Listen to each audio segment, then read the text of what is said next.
Halo, assalamualaikum para guru sekalian. Jumpa lagi di channel Kelas Ilmu. Pada video kali ini kita akan membahas mengenai prediksi soal-soal P3K bidang kompetensi teknis beserta pembahasan cerdasnya, bagian kelima. Namun sebelum lanjut, ada baiknya untuk teman-teman subscribe channel ini agar bisa mendapatkan info dan latihan soal terbaru dari Kelas Ilmu. Oke teman-teman, kita langsung saja ke soal nomor 1.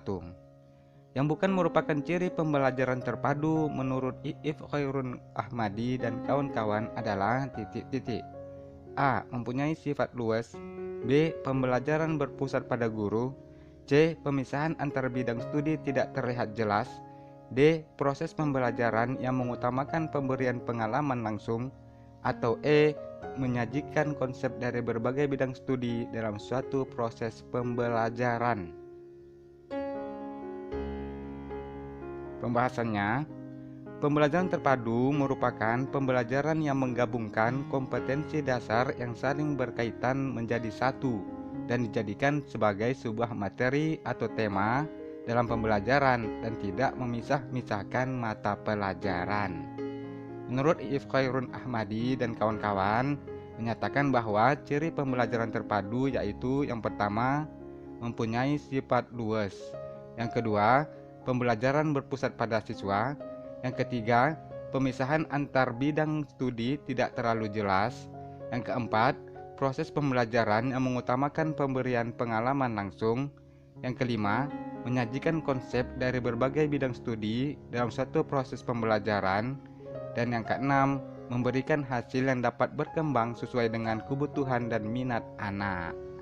Jadi jawaban di sini yang tepat adalah yang B. Pembelajaran berpusat pada guru. Ini yang bukan ya. Karena salah satu ciri pembelajaran terpadu yaitu pembelajaran berpusat pada siswa, bukan pada guru. Soal nomor 2. Dalam mata pelajaran Bahasa Indonesia, materi pembelajaran tentang berbicara, menyimak, menulis, dan membaca dapat dipadukan dalam materi pembelajaran keterampilan berbahasa.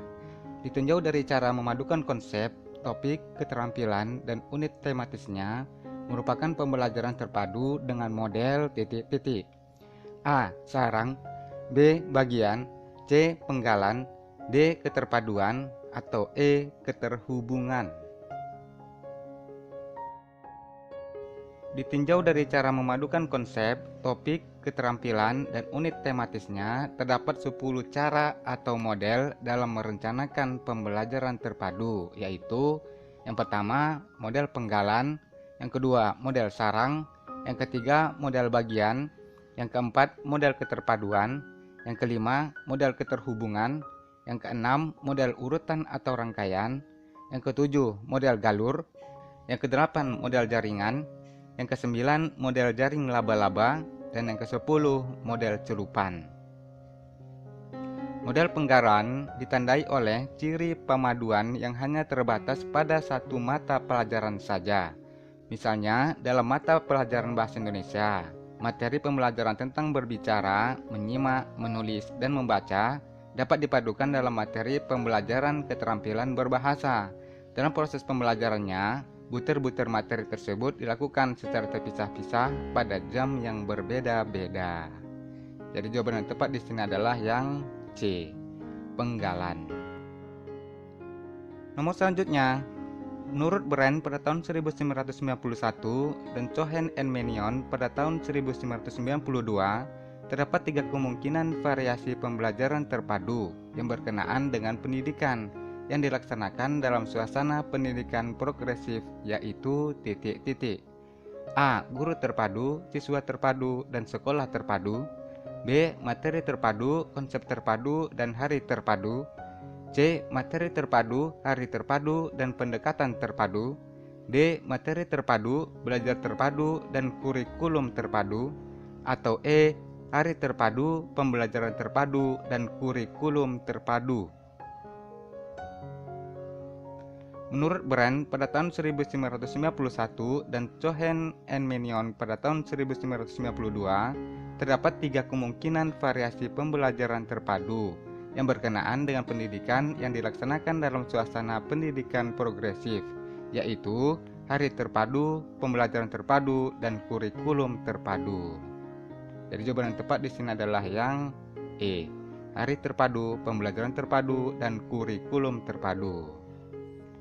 Sebagai tambahan wawasan pengetahuan, hari terpadu itu maksudnya perancangan kegiatan siswa dari suatu kelas pada hari tertentu untuk mengerjakan berbagai kegiatan sesuai dengan minat mereka.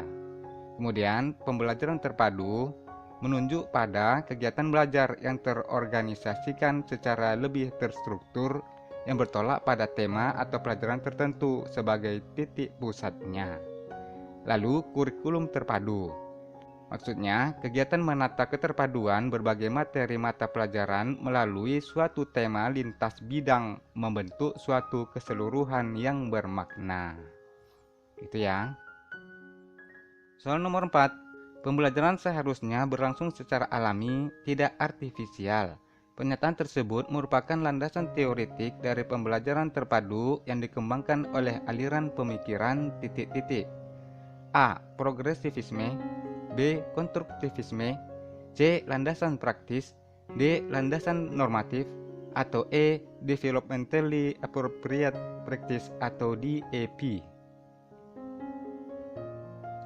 Pembelajaran terpadu dikembangkan dengan landasan pemikiran konstruktivisme, progresivisme, developmentally appropriate practice atau DAP, landasan praktis, dan landasan normatif. Aliran pemikiran progresivisme menyatakan bahwa pembelajaran seharusnya berlangsung secara alami, tidak artifisial, karena pembelajaran di sekolah tidak seperti keadaan dalam dunia nyata, sehingga tidak memberikan makna kepada kebanyakan peserta didik. Jadi jawaban yang tepat di sini adalah yang A, progresivisme. Soal selanjutnya, nomor 5. Berkenaan dengan kurikulum tingkat satuan pendidikan yang bukan merupakan pembagian dalam kelompok mata pelajaran adalah titik-titik. A. Kelompok mata pelajaran estetika, B. Kelompok mata pelajaran muatan lokal, C. Kelompok mata pelajaran agama dan akhlak mulia, D. Kelompok mata pelajaran pengetahuan dan teknologi, atau E. Kelompok mata pelajaran kewarganegaraan dan kepribadian. Berkenaan dengan kurikulum tingkat satuan pendidikan, pembagian dalam kelompok mata pelajaran adalah yang pertama, kelompok mata pelajaran estetika, yang kedua, kelompok mata pelajaran agama dan akhlak mulia, yang ketiga, kelompok mata pelajaran pengetahuan dan teknologi, yang keempat, kelompok mata pelajaran jasmani, olahraga dan kesehatan, dan yang kelima, kelompok mata pelajaran kewarganegaraan dan kepribadian. Jadi sini yang bukan adalah yang B, kelompok mata pelajaran muatan lokal. Kalau untuk option B, merupakan penjabaran dari kelompok-kelompok mata pelajaran yang disebutkan yang 5 tadi, yang disesuaikan dengan jenjang dan jenis sekolah. Paham ya? Soal nomor 6. Seorang guru perlu melakukan proses remedial kepada peserta didik yang prestasi belajarnya belum memenuhi ketuntasan. Fungsi pembelajaran remedial yang dilakukan guru tersebut dapat diperoleh hasil belajar yang lebih baik dengan menggunakan waktu yang efektif dan efisien. Menurut Kunandar, pada tahun 2007, guru tersebut telah menjalankan fungsi titik-titik. A. Korektif, B. Akselerasi, C. Terapeutik, D. Pemahaman, atau E. Penyesuaian. Menurut Kunandar, pada tahun 2007 terdapat 6 fungsi pembelajaran remedial, yaitu yang pertama, fungsi korektif. Melalui pembelajaran remedial dapat dilakukan perbaikan atau pembetulan terhadap hal-hal yang dipandang belum memenuhi apa yang diharapkan dalam keseluruhan proses pembelajaran. Lalu yang kedua, fungsi terapeutik. Secara langsung atau tidak langsung dapat memperbaiki kondisi kepribadian peserta didik yang diperkirakan menunjukkan adanya penyimpangan. Kemudian yang ketiga, fungsi akselerasi.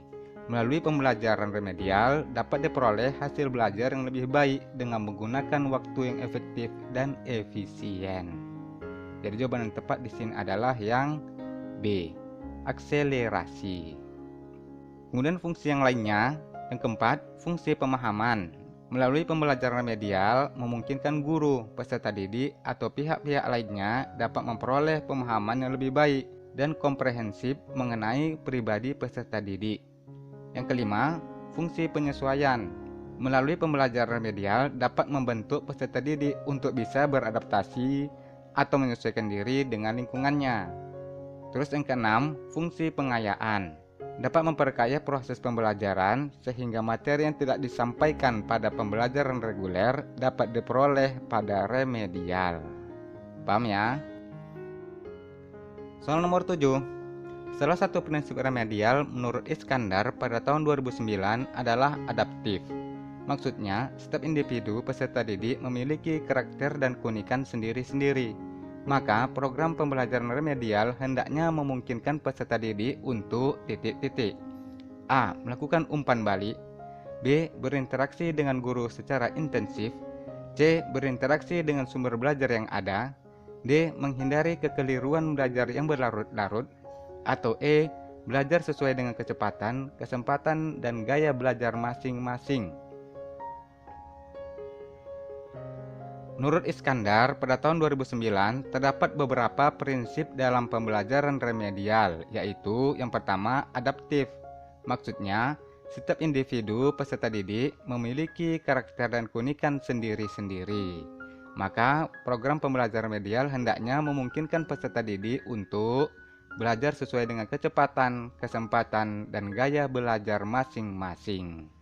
Jadi jawaban tepat di sini adalah yang E. Belajar sesuai dengan kecepatan, kesempatan, dan gaya belajar masing-masing.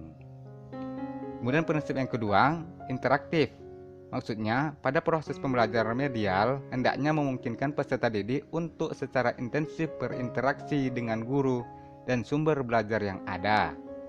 Yang ketiga, fleksibilitas. Maksudnya, dalam pembelajaran remedial perlu digunakan berbagai metode mengajar yang sesuai dengan karakteristik peserta didik. Kemudian prinsip yang lainnya, kesinambungan dan keterbatasan dalam pemberian pelayanan. Maksudnya, program pembelajaran remedial reguler harus berkesinambungan dan programnya selalu tersedia agar setiap saat peserta didik dapat mengaksesnya sesuai dengan kesempatan masing-masing.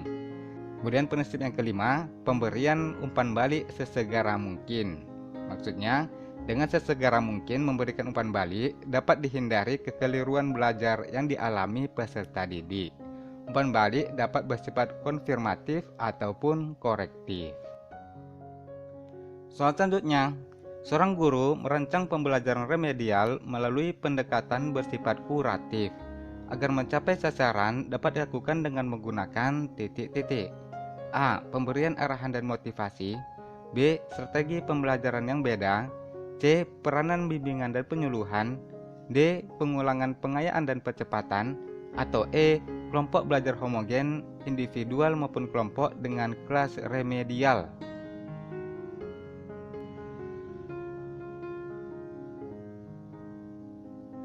Menurut Makmun, pada tahun 2007, salah satu pendekatan yang dapat dilakukan dalam pembelajaran remedial adalah pendekatan bersifat kuratif.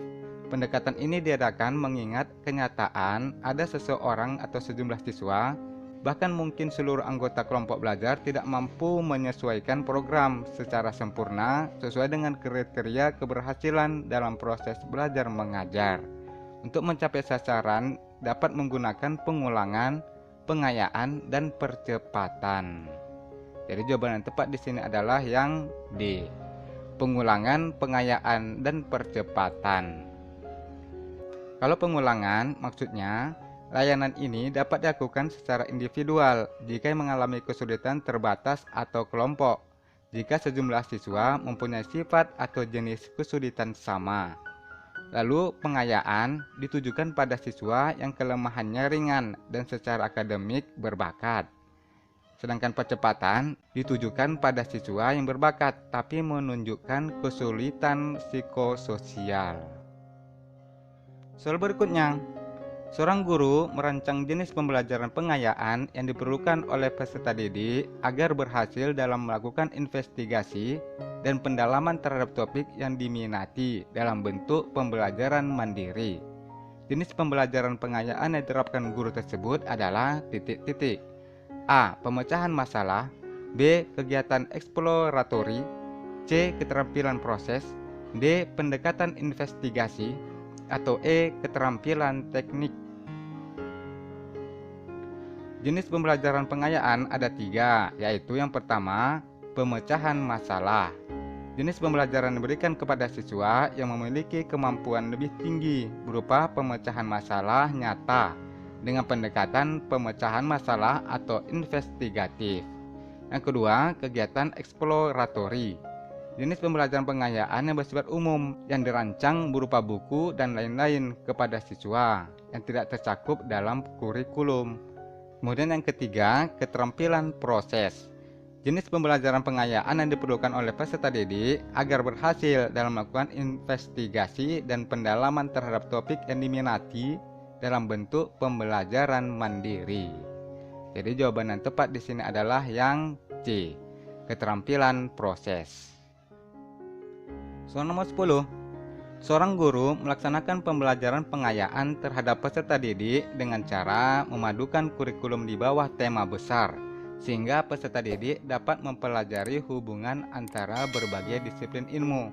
Cara yang diterapkan guru tersebut dalam bentuk titik-titik. A. Pembelajaran berbasis tema. B. Pembelajaran berbasis kurikulum. C. Pemadatan kurikulum. D. Belajar kelompok. Atau E. Belajar mandiri. Bentuk-bentuk penerapan pembelajaran pengayaan, yaitu yang pertama, belajar mandiri. Dilakukan peserta didik secara mandiri untuk belajar mengenai sesuatu yang diminati. Yang kedua, pemadatan kurikulum. Dilakukan hanya untuk materi atau kompetensi yang belum diketahui peserta didik. Yang ketiga, belajar kelompok. Dilakukan dengan cara sekelompok peserta didik yang memiliki minat tertentu diberikan pembelajaran bersama. Kemudian yang keempat, pembelajaran berbasis tema. Dilakukan dengan cara memadukan kurikulum di bawah tema besar sehingga peserta didik dapat mempelajari hubungan antara berbagai disiplin ilmu. Jadi jawaban yang tepat di sini adalah yang A, pembelajaran berbasis tema. Soal selanjutnya, nomor 11. Kriteria minimal tentang berbagai aspek yang relevan dalam pelaksanaan sistem pendidikan nasional yang harus dipenuhi oleh satuan pendidikan dan atau penyelenggara pendidikan yang berlaku di seluruh wilayah hukum Negara Kesatuan Republik Indonesia dinamakan titik-titik. A. Standar pendidikan nasional. B. Standar kompetensi lulusan. C. Standar penilaian pendidikan. D. Standar nasional penilaian. Atau E. Standar nasional pendidikan.